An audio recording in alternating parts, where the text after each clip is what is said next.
दोस्तों, India speaks daily के अंतर्राष्ट्रीय न्यूज बुलेटिन में आपका स्वागत है। मैं हूं आपके साथ रति अग्निहोत्री। यूरोपीय संघ की जैसे जैसे ड्रैगन से दूरियां बढ़ती जा रही हैं, वैसे वैसे उसकी भारत से और इंडो पैसिफिक से नजदीकियां बढ़ती जा रही हैं। इंडो पैसिफिक क्षेत्र में चीन के बढ़ते वर्चस्व को चुनौती देने के लिए क्वाड फ्रेमवर्क के अंतर्गत भारत, ऑस्ट्रेलिया, अमेरिका और जापान ये सब मिलकर तो काम कर ही रहे हैं। इनकी साझेदारी पिछले काफी समय से बनी हुई है। लेकिन जहां तक यूरोपीय संघ की बात है तो चीन को लेकर किसी भी मामले में पड़ने से यूरोपीय संघ बचता आया है, क्योंकि उसके व्यापारिक हित जुड़े हुए चीन से और वो नहीं चाहता कि इंडो पैसिफिक के बारे में कुछ भी बोलकर या फिर इंडो पैसिफिक नीति बनाकर जो है वो चीन से शत्रुता मोल ले और चीन के साथ जो उसके व्यापारिक हित है उनको कोई नुकसान पहुंचे किसी भी प्रकार का। लेकिन अभी पिछले कुछ समय में इन बातों के इर्द गिर्द जो समीकरण है वो तेजी से बदले हैं, या फिर यूं कहें कि यूरोपीय संघ और चीन के द्विपक्षीय संबंधों के जो समीकरण है उनमें जमीन आसमान का अंतर आ गया सिर्फ पिछले कुछ समय में। और उसके पीछे वजह यह है कि जो यूरोपीय संघ ने चीन के शिनजियांग क्षेत्र में अल्पसंख्यक समुदाय के लोगों पर जो तथाकथित रूप से चीनी सरकार द्वारा होने वाले अत्याचार को लेकर जिसकी खबरें हमने पूरे विश्व भर के मीडिया में सुनी, उसको लेकर यूरोपीय संघ ने चीनी ऑफिशियल्स पर प्रतिबंध लगा दिए थे। और फिर बदले में चीन ने भी यूरोपीय संघ के ऑफिशियल्स पर प्रतिबंध लगा दिए, साथ ही कुछ यूरोपियन एंटिटीज पर भी प्रतिबंध लगा दिए। तो इससे यूरोपीय संघ और चीन के बीच के संबंध काफी बिगड़ गए और इनके बीच जो व्यापार समझौता होने वाला था जिस पर सिर्फ यूरोपीय संसद की मोहर लगनी बाकी थी, वो भी फिर खटाई में पड़ गया, क्योंकि चीन ने क्या किया था कि बदले में यूरोपीय संसद के सदस्यों तक पे प्रतिबंध लगा दिए थे। तो अब यूरोपीय संसद जो है उस व्यापार समझौते पर वोटिंग करना तो दूर, उसको देखने तक के लिए तैयार नहीं है। तो इस प्रकार के बिगड़े हालातों के परिप्रेक्ष्य में, इसके बैकड्रॉप में अब जो यूरोपीय संघ है वो अपनी स्ट्रैटेजी, अपनी व्यापारिक स्ट्रैटेजी को फिर से पुनः परिभाषित करने की कोशिश कर रहा है और चीन पर जो उसकी व्यापार के लिए निर्भरता है वो उसको कम करना चाहता है। अपनी कूटनीतिक साझेदारी, उसकी जो चीन के साथ कूटनीतिक साझेदारी, जो स्ट्रैटेजिक पार्टनरशिप है, उसका एक विकल्प तलाश रहा है अब यूरोप। और अब यूरोप को विकल्प के तौर पर इंडो पैसिफिक और भारत दिखाई दे रहे हैं। और इसीलिए चाहे वो फ्रांस हो, जर्मनी हो, ब्रिटेन हो या फिर नीदरलैंड्स हो, ये सभी देश अब एक ठोस इंडो पैसिफिक नीति बनाने की दिशा में आगे बढ़ रहे हैं और आए दिन इंडो पैसिफिक को लेकर कोई ना कोई स्टेटमेंट दे रहे हैं, जो कि बहुत महत्वपूर्ण है, क्योंकि अब तक यूरोप, जैसा कि हमने कहा, इंडो पैसिफिक के बारे में कुछ बोलता नहीं था और अंतर्राष्ट्रीय भू राजनीति में, इंटरनेशनल डिप्लोमेसी में ये स्टेटमेंट्स के माध्यम से जो परसेप्शन क्रिएट किया जाता है ये बेहद महत्वपूर्ण होता है और ये एक प्रकार से रुझान देता है कि आगे चलकर इनकी पॉलिसी क्या रहेगी। तो यूरोपीय संघ की अब तक तो इंडो पैसिफिक को लेकर कोई औपचारिक पॉलिसी नहीं रही है, लेकिन ऐसा सुनने में आ रहा है कि बहुत जल्द, शायद इस वर्ष ही, एक यूरोपीय संघ इंडो पैसिफिक की एक साझा रणनीति तैयार करे और उसे पूरे विश्व के सामने प्रस्तुत करे। अभी हाल ही में रायसीना डायलॉग वर्चुअल माध्यम से संपन्न हुआ। अभी जो रायसीना डायलॉग है ये अंतर्राष्ट्रीय भू राजनीति के क्षेत्र में भारत की एक सबसे महत्वपूर्ण कॉन्फ्रेंस है और इस कॉन्फ्रेंस को अटेंड करने के लिए विश्व भर के नेता, मिनिस्टर्स, एक्सपर्ट्स, विशेषज्ञ सभी आते हैं और जो अंतर्राष्ट्रीय मुद्दे हैं, सबसे महत्वपूर्ण मुद्दे, उन पर डिस्कशन होता है इस कॉन्फ्रेंस में। लेकिन अब की बार कोरोना वायरस की वजह से ये कॉन्फ्रेंस वर्चुअल रूप से संपन्न हुई। नेटो के चीफ जेंस स्टोल्टनबर्ग ने रायसीना डायलॉग के अपने वक्तव्य में कहा कि इंडो पैसिफिक क्षेत्र में भारत की भूमिका बेहद महत्वपूर्ण है और इंडो पैसिफिक के संदर्भ में इस बात की बहुत संभावनाएं हैं कि नेटो मिलकर बहुत से क्षेत्रों में भारत के साथ साझेदारी करे। उन्होंने इस बात को भी रेखांकित किया कि वो सैन्य सहयोग या मिलिट्री कोऑपरेशन की बात नहीं कर रहे हैं, बल्कि इंडो पैसिफिक फ्रेमवर्क के अंतर्गत और जिन क्षेत्रों में कोऑपरेशन हो सकता है, साझेदारी हो सकती है, उस प्रकार के सहयोग की बात कर रहे हैं। नेटो के चीफ ने विशेष तौर पर दक्षिण चीन महासागर क्षेत्र के संदर्भ में जो चीन की आक्रामक नीति है उसकी कड़ी आलोचना की, स्पष्ट तौर पर कि चीन किस प्रकार उस क्षेत्र में फ्रीडम ऑफ नेविगेशन रोके बैठा है और साथ ही ये भी कहा कि विश्व में चीन के बढ़ते वर्चस्व को चुनौती देने के लिए नेटो चाहता है, वो अब इच्छुक है कि वो विभिन्न इकाइयों के साथ अपनी पार्टनरशिप आगे बढ़ाए।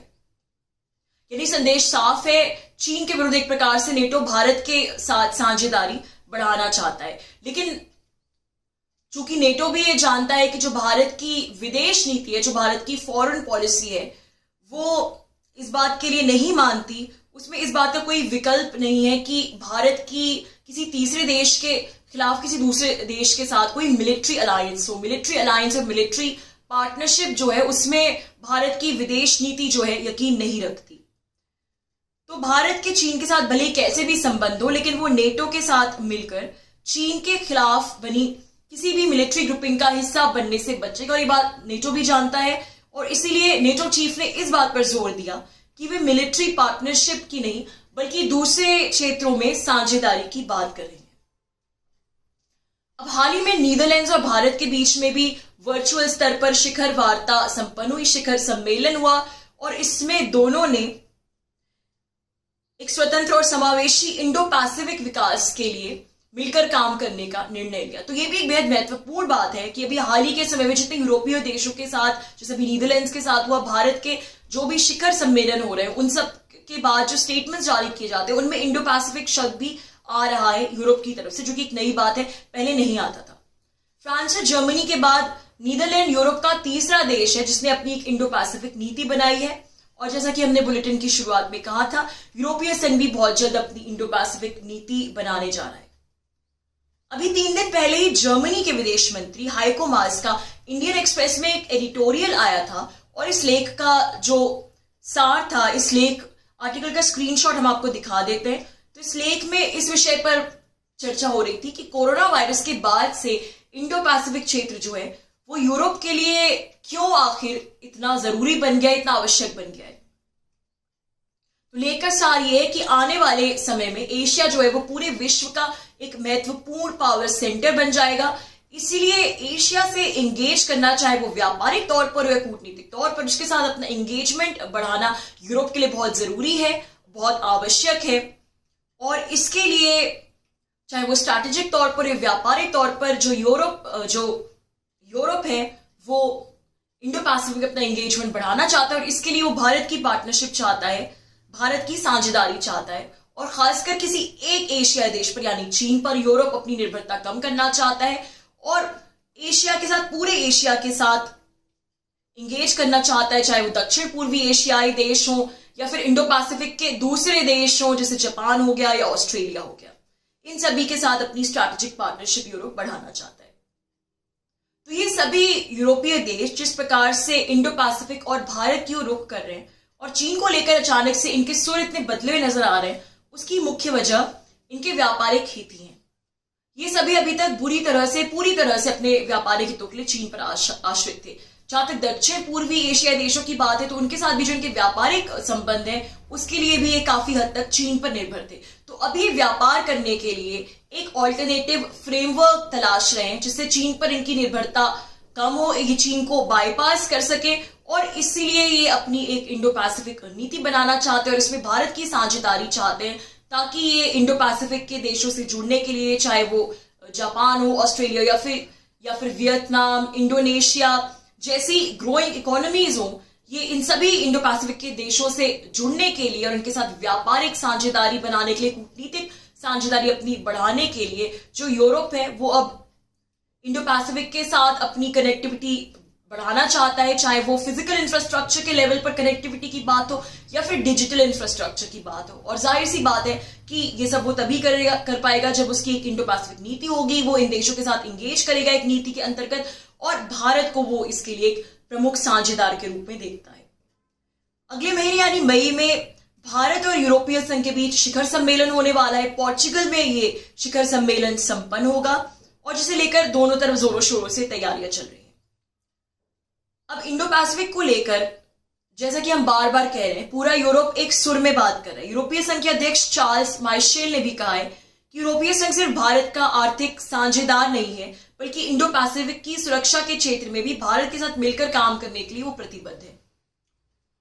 अब यूरोपीय संघ चाहे जितना भी ये जताने की कोशिश कर ले, चाहे जितना भी भारत के सामने परसेप्शन क्रिएट करने की कोशिश कर ले कि उसे अचानक से इंडो पैसिफिक की सुरक्षा की बहुत फिक्र हो गई, और इंडो पैसिफिक में चीन की जो विस्तारवादी नीति है उसकी उसे बहुत चिंता है, वो इंडो पैसिफिक की सुरक्षा चाहता है, लेकिन भारत को भी ये बात समझनी होगी कि ये सब सिर्फ एक बोलने का तरीका है। इसकी वास्तविक वजह यूरोपीय संघ के व्यापारिक हित है। वो सिर्फ अपने व्यापारिक हित देख रहा है और चीन के साथ अचानक से संबंध बिगड़ गए हैं और उसका जो मुक्त व्यापार समझौता होने जा रहा था चीन के साथ, वो भी शायद अब ना हो पाए। इस समय तो नहीं हो पाएगा वो शायद। तो इसीलिए वो अपना एक विकल्प तलाश रहा है अपने व्यापारिक हितों को सहेजने के लिए। तो भारत को ये समझना होगा और इस गलतफहमी में बिल्कुल नहीं आना चाहिए कि ये कोई यूरोपीय संघ का लॉन्ग टर्म स्ट्रैटेजिक रुझान है। अभी वो सिर्फ अपने व्यापारिक हितों के बारे में सोच रहा है और इसीलिए भारत को समझना होगा कि चीन के साथ बिगड़ते संबंधों की वजह से वो अचानक इंडो पैसिफिक का राग अलाप रहा है। भारत और यूरोपीय संघ के बीच भी मुक्त व्यापार समझौते को लेकर बातचीत चल रही है। अगले महीने जो हमने बताया था, जो इंडिया और ईयू की समिट होने वाली है पोर्चुगल में, उसमें इस मुक्त व्यापार समझौते पर बातचीत फिर से शुरू होगी। पिछले 7-8 सालों से इस पर बातचीत जो है बंद पड़ी थी, स्थगित थी, क्योंकि बहुत से मुद्दों को लेकर दोनों पक्षों में मतभेद थे। तो भारत को बहुत सोच समझकर यूरोपीय संघ को ऑब्जर्व करना होगा। यूरोपीय देशों का, जिसे कहते हैं, बहुत सूक्ष्मता से उनको देखना होगा, परखना होगा और फिर अपने हित के अनुसार उसे कोई भी निर्णय लेना होगा। ये बात सच है कि चीन अब अंतर्राष्ट्रीय मंच पर पूरी तरह से एलियनेट हो रहा है और अमेरिका के बाद अब यूरोपीय देश भी उसके खिलाफ हो रहे हैं, लेकिन इसका अर्थ ये बिल्कुल नहीं है कि यूरोप की नीति चीन को लेकर स्थिर है। वो सिर्फ अपने व्यापारिक हितों के बारे में सोच रहा है। उसे खेमा बदलते देर नहीं लगेगी, वो कभी भी खेमा बदल सकता है। भारत और चीन के बीच जो भी विवाद है, उनके संदर्भ में भी भारत को यूरोपीय संघ से ये उम्मीद बिल्कुल नहीं रखनी चाहिए कि वो उन विवादों को लेकर भारत के पक्ष में खुलकर बोलेगा या फिर आउट ऑफ वे जाके भारत का सहयोग करेगा, सपोर्ट करेगा। भारत को अपने हित देखते हुए इंडो पैसिफिक में यूरोप की जो रुचि बन रही है उसका स्वागत करना चाहिए, लेकिन साथ ही सतर्क रहना चाहिए और बहुत ही सूक्ष्मता से इस बात को देखना परखना चाहिए कि इंडो पैसिफिक की सुरक्षा को लेकर अब एक नीति के अनुसार चलने के मामले में यूरोप वाकई कितना प्रतिबद्ध है। दोस्तों, आज के लिए बस इतना ही। बहुत जल्द आपसे फिर मुलाकात होगी कुछ नई खबरों के साथ। तब तक के लिए अनुमति दीजिए। नमस्कार।